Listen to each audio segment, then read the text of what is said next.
May profits be upon you. Welcome to another weekly Forex Forecast. In this video, we're going over the pound USD cable. The pound USD. We're on the monthly time frame, all right? And what you can see is that the market has been bullish since 2022. We made a higher high, a higher low, a higher high, a higher low, a higher high. All right. And one would say, yeah, we're still bullish. All right. Once we break market structure to the upside, you can say we are bullish. Now, we are in retracement now. And, that's to be expected because we made the retracement here, but we were still bullish. We still made that up move to break market structure to the upside. All right. So those that are thinking, oh well, the pound has turned bearish or whatever, let's be careful. Let's be careful because we have to look at the whole picture. This is definitely a bullish movement, okay, and it has been bullish since 2022, September 2022. Okay, now, but let's concentrate on the most current price action. What we can see, well, how's that still there? All right, what we can see is the market last month was very, very bearish. All right, this asset was very bearish. We closed, we took the high of the previous month, and July closed very bearish, very, very bearish in relation to the low of the previous month. All right, which indicates that we're probably going to see more bearishness to come. And this is a bearish engulfer, taking the high, taking the low, and closing well below that low. This is a displacing move, and it's a very bearish indication. Okay, now this is a couple of days old, August starting here, and what we can see is how the market opens. It goes down, leaves that wick, pushes up higher. All right, but what I can tell you is what you see starting that pullback. This is probably going to turn into an up, an upside wick, right? But we're probably going to see the body start to pull down. All right, and why? Because we operate on the principle of IRL to ERL, internal range liquidity to external range liquidity. If the market is not seeking liquidity, it is seeking to rebalance that which is imbalanced or offer fair value. All right. If it's not offering fair value, it's seeking liquidity. Period. That's the way it works. And you can see here there was a there was a bullish fair value gap that was respected here. This is internal range liquidity. And from this internal range liquidity, it sought external range liquidity this high. Took that high. That's external range liquidity. What's this next stop? It's going to seek internal range liquidity. Was there any along the way down here? No, no. Where do you see the liquidity at? There's no bearish fair value gaps. All right. So what happens? It seeks external range liquidity. Boom. Took this low here for external range liquidity, and then pushed back up.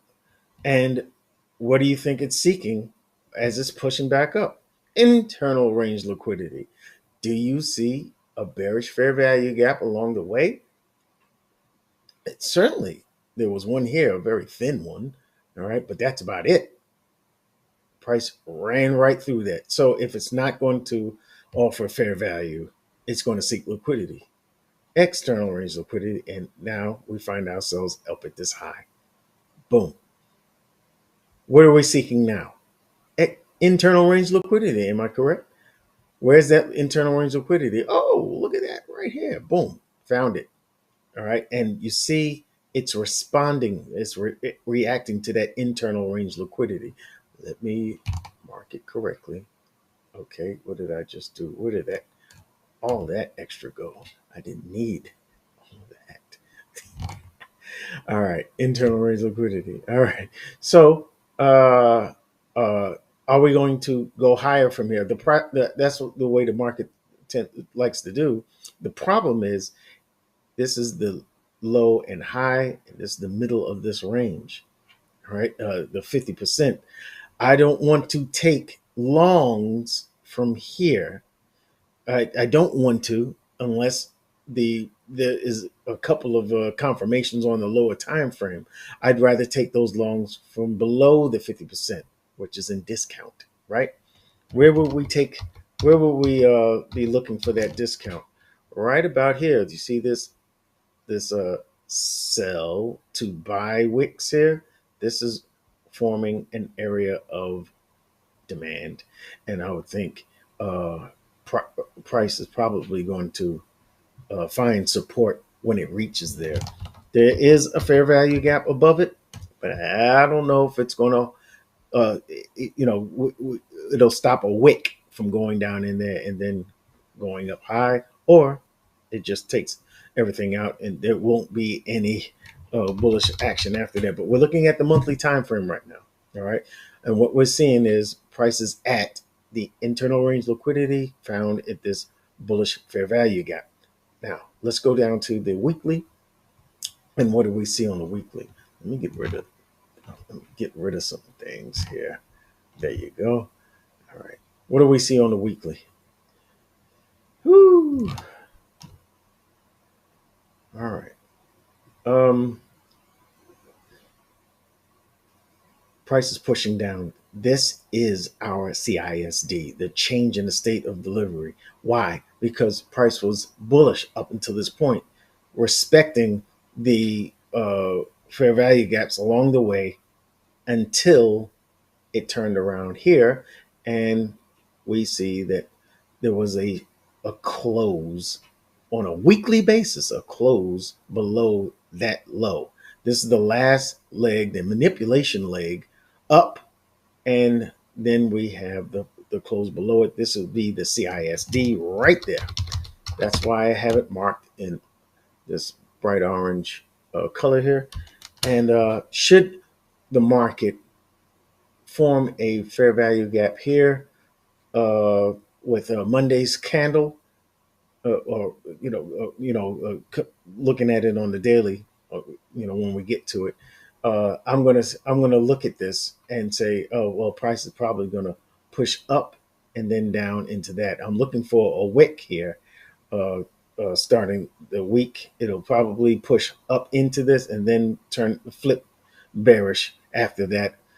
That is what I'm thinking, because there is a liquidity low here that is very close, and it might be even an equal low, yeah, but relative equal lows in either case. So I'm looking for a price to quite possibly push up into this area, into the range of this candle as it's pulling back. I'm looking for a price to continue down from there. Um, yeah, there is an area of supply up here. All right, that price could definitely find some resistance if it should reach back up into that after breaking the CISD, which is actually an order block. So I'm looking for price to definitely find resistance above, and easy liquidity targets below as it travels down. Okay. All right. We got that. Good. Let's go to the daily. And on the daily, again, we have those relative equal lows. Yeah.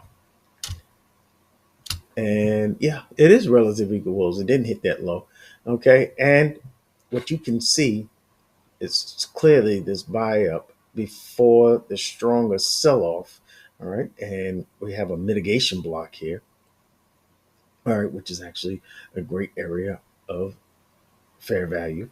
And price will, I'll be looking for price to give us a signal, its signature that it's making higher highs, higher lows until it breaks that low. And then we can push it on down from there. Uh, I can't imagine right now price filling this area in, turning bullish. We have a couple of confluences here of resistance here. Uh, the area of supply, right, and the CISD from the higher time frame on the weekly, and the fact that we broke structure here. That is a market structure shift from here, from this low. All right. And there's no reason to think bullishly.